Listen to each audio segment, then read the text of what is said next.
समीर एक छोटा सा गिलहरी था। वह एक बड़े सुंदर जंगल में रहता था। समीर एक डरपोक गिलहरी था। उसे तेज आवाजों और बड़े जानवरों से डर लगता था। वह अपने घर के पास ही रहना पसंद करता था।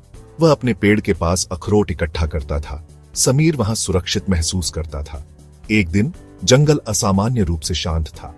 बहुत से जानवर बाहर नहीं थे। चिड़ियां अपने खुशनुमा गाने नहीं गा रही थीं। पेड़ों पर लगे पत्ते भी स्थिर और बेजान से लग रहे थे। हवा में एक अजीब और बेचैन करने वाली भावना थी, जिससे समीर सामान्य से भी ज्यादा घबराया हुआ था। समीर भूखा था। उसे कुछ अखरोट ढूंढने थे, लेकिन वह बहुत दूर जाने से डरता था। वह अपने पेड़ के पीछे से झांका। उसका दिल जोर से धड़क रहा था। वह चाहता था कि वह दूसरे गिलहरी की तरह बहादुर हो। बूढ़ा उल्लू अपनी डाल से हूंट किया। वह बुद्धिमान था और बहुत सी बातें जानता था। उसने जानवरों को एक समस्या के बारे में बताया। उसने कहा कि बहुत कम बारिश हुई है, जंगल बहुत सूखा है, खाना और पानी कम होता जा रहा है। सभी जानवर चिंतित महसूस कर रहे थे। हमें खाना ढूंढने के लिए और आगे जाना होगा, एक बहादुर खरगोश ने कहा। बाकी जानवरों ने सिर हिलाया। वे जानते थे कि यह खतरनाक था, लेकिन उन्हें कोशिश करनी थी। समीर ने सुना। उसका दिल डूब गया। वह जानता था कि उसे क्या करना है। समीर के दोस्तों ने उसे अपने साथ चलने के लिए कहा। हम सब मिलकर खतरे का सामना कर सकते हैं, एक दयालु हिरण ने कहा। लेकिन समीर ने सिर हिला दिया। मैं बहुत छोटा और डरा हुआ हूं, उसने फुसफुसाते हुए कहा।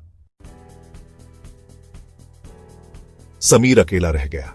वह उदास और डरा हुआ महसूस कर रहा था। उसने बूढ़े उल्लू की बातों के बारे में सोचा। वह जानता था कि उसे बहादुर बनना होगा।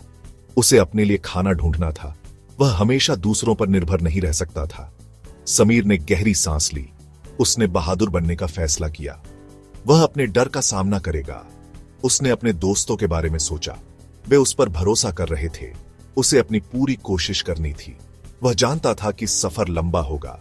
वह जानता था कि खतरा होगा, लेकिन उसे कोशिश करनी थी, अपने दोस्तों के लिए और अपने लिए। भाग 4। एक खतरनाक सफर। समीर जंगल से होकर भागा।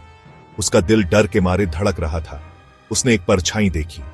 वह डर के मारे जम गया। उसका दिल तेजी से धड़कने लगा, लेकिन वह बस एक तितली थी। समीर ने राहत की सांस ली। उसने एक नाले को पार किया। पानी ठंडा और तेज था। वह लगभग अपना पैर खो बैठा। वह एक ऊंचे पेड़ पर चढ़ गया। छाल उसके पंजों के नीचे खुरदरी थी।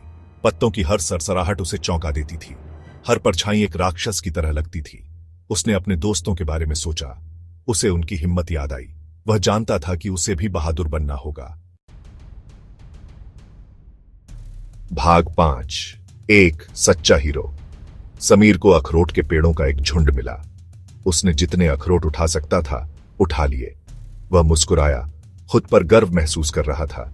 उसने अपने डर का सामना किया था और खाना ढूंढ लिया था। अब वह सिर्फ समीर नहीं था, वह समीर बहादुर था। वह अपने दोस्तों के पास लौट आया। वे उसे देखकर बहुत खुश हुए। उन्होंने उसके अखरोट बांटे और उसकी बहादुरी की प्रशंसा की। उन्हें कुछ जामुन भी मिले थे। वे सबने साथ मिलकर खाना खाया। समीर ने एक जरूरी सबक सीखा। असली बहादुरी डरने के बारे में नहीं थी, यह सही काम करने के बारे में थी, भले ही डर लगे। और समीर ने यही किया था। उस दिन से समीर को समीर बहादुर के नाम से जाना जाने लगा। उसने अपने डर का सामना किया था और दिन बचाया था। वह एक सच्चा हीरो था।